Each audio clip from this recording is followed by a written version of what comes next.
Hello दोस्तों, जीत academy 247 में आप सबका स्वागत है। और आज है 10 जनवरी 2021। तो चलिए देखते हैं आज के डेली करंट अफेयर्स सेशन में कौन कौन से इंपॉर्टेंट न्यूज़ आए हैं जो कि बैंकिंग, एसएससी, रेलवे और अदर एग्जामिनेशन के लिए इंपॉर्टेंट रहने वाला है। तो चलिए दोस्तों वीडियो को शुरू करते हैं।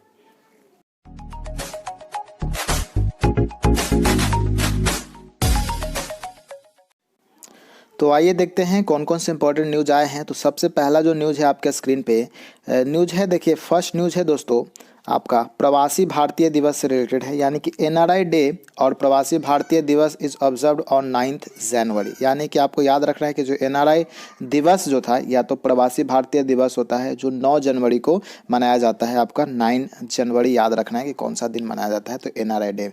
अगला प्रश्न की ओर बढ़ते हैं। अगले न्यूज़ क्या है, prime minister Narendra Modi will inaugurate प्रवासी भारतीय दिवस कन्वेंशन 2021। देखिए प्रधानमंत्री नरेंद्र मोदी 2021 में जो प्रवासी भारतीय दिवस सम्मेलन का उद्घाटन करेंगे। ठीक है, चलिए इनका नाम याद रखना है। अगला है आपका, देखिए former Maharashtra DGP Subodh Kumar Jaiswal took over as the new chief of the Central Industrial Security Force CISF.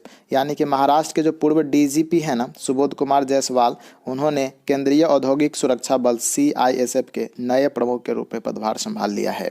तो इनका नाम इंपॉर्टेंट बनता है। चलिए नेक्स्ट क्वेश्चन जो है आपका, नेक्स्ट आता है इंफॉर्मेशन जो है, भारत के उत्तर पूर्व में अपनी उपस्थिति और सहयोग बनाने के प्रयासों के तहत इजराइल ने मानक वाणिज्य दूत के रूप में जोशी दास वर्मा को नियुक्त किया है। तो इनका नाम आपको याद रखना है। तो यहाँ पे देख सकते हैं जोशी दास वर्मा, इनका नाम याद रखना है। चलिए अगला जो है आपका न्यूज आया है फ्रेंड्स, अगला न्यूज है इन्वेस्टमेंट बैंकर्स और कीर्थिक सीसी धरन narrates the final days of the Kurukshetra war in his debut book the धर्म फॉरेस्ट। यानी कि इन्वेस्टमेंट बैंक कार्तिक शशिधरन ने अपनी पहली पुस्तक द धर्म फॉरेस्ट में कुरुक्षेत्र युद्ध के अंतिम दिनों का वर्णन किया है।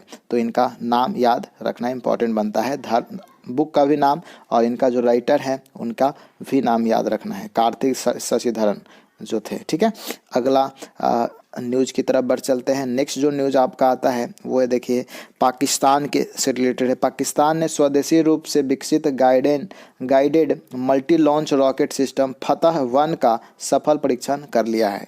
देखिए पाकिस्तान ने successfully conducted the test flight of an indigenous developed guided multi launch rocket system फतह-1। यानी कि ये नाम याद रखना है फतह-1 को।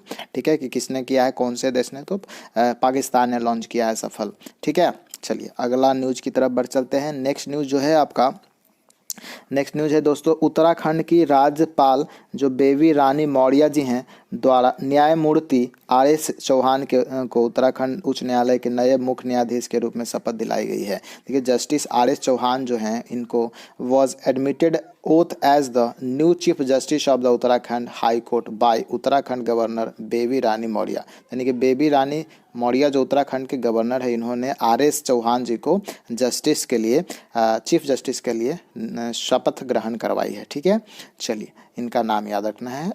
जो यहाँ के उत्तराखंड के जो चीफ जस्टिस बनेंगे वो आर.एस. चौहान जी बनेंगे। चलिए नेक्स्ट न्यूज़ की तरफ बढ़ते हैं। नेक्स्ट न्यूज़ है दोस्तों यहाँ पे जो chief minister of Karnataka BS. Yediyurappa जो हैं फ्लैग ऑफ 40 कृषि संजीवनी वन्स इन बेंगलुरु। देखिए कर्नाटक के जो मुख्यमंत्री हैं वी.एस. येदियुरप्पा ने बेंगलुरु में 40 कृषि संजीवनी वैन को हरी झंडी दिखा दिया है। ठीक है, तो याद रखना है।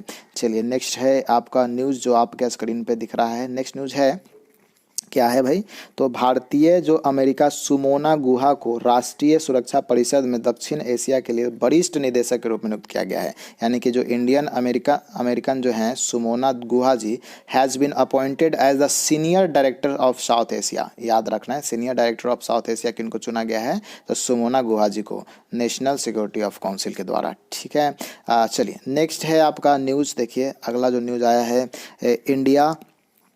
इंडिया विल बी चेयरिंग 3 की subsidiary bodies of the United Nations security council UNSC. यानी कि भारत संयुक्त राष्ट्र सुरक्षा परिषद के 3 प्रमुख सहायक निकायों की अध्यक्षता करेगा। तो ये आपको याद रखना है। ठीक है, 3 प्रमुख सहायक निकायों का अध्यक्षता कौन करने वाला है, तो हमारा यूएनएससी की।